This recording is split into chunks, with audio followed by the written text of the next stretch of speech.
Republican Party great is the fact that we don't believe in bigger government and higher taxes. I urge the Republican Party to adopt the New Hampshire advantage.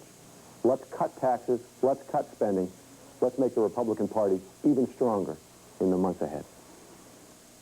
I think we'd like the government to spend less money, not tax us more. Seems like our house is kind of on shaky ground. I mean, the country, just because we're spending so much more money than we're taking in, you know. I think that there is a lot of spending that just doesn't need to be done. The voice of public opinion can make an impact.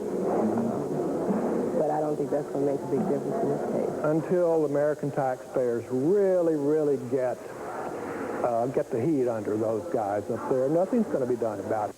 Hello, everybody. I'm Lamar Alexander. It's time to pay federal taxes, and thanks to President Clinton, taxes are higher than ever.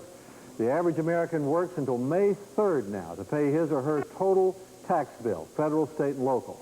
But here in New Hampshire, taxes are low, the lowest state taxes in the country.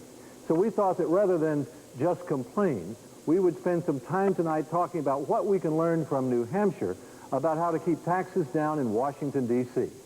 New Hampshire Congressman Bill Zeliff and State Representative Donna Sytek are here along with a meeting hall full of the real experts, New Hampshire citizens. We'll be hearing from them throughout our meeting. New Hampshire Senators Bob Smith and Judd Gregg will join us by satellite from Washington. And former Governor Pete DuPont, who lowered taxes in his state, Delaware, joins us from Wilmington, where he's leading one of his own meetings. That's all tonight on the Republican Neighborhood Meeting. On behalf of Cheshire County Republicans, Lamar, welcome to New Hampshire!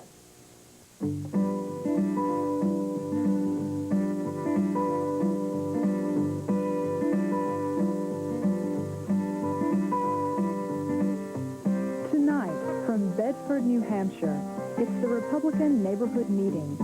Now, from a meeting already underway in Bedford Town Hall, here is the chairman of the Republican Neighborhood Meeting, Lamar Alexander. Good evening, and welcome to America's largest Republican meeting. Republicans gathering in their neighborhoods in all 50 states, connected by satellite and cable television, to focus on what we're for, why we're for it, and what we're going to do about it. I want especially to thank Governor Steve Merrill for greeting us tonight. He's doing exactly what a governor ought to be doing tonight, and that's creating new jobs for New Hampshire with markets in Canada and manufacturing jobs here. And to the Cheshire County Republican Committee, thank you for those greetings. These Republican neighborhood meetings are a sort of Republican choir practice to make sure we have a clear picture of what kind of country we want this to be and what we'll do when the voters give us a chance to govern. It's obviously touched a chord. We began our meetings with a special broadcast on education in May of last year. We had 250 meeting sites that night. We thought that was pretty good, but tonight we have 2,500 sites, and we're continuing to grow. We also reach millions more homes on cable TV in more than 300 cities. And we're especially glad to be carried live statewide on New Hampshire's own WMUR TV. So for those of you who are joining our meeting for the first time tonight, we hope you'll join us each second Tuesday at 8 p.m. Eastern Time. And just to give you a little taste of what it's been like this past year, we've put together what we think are some of the best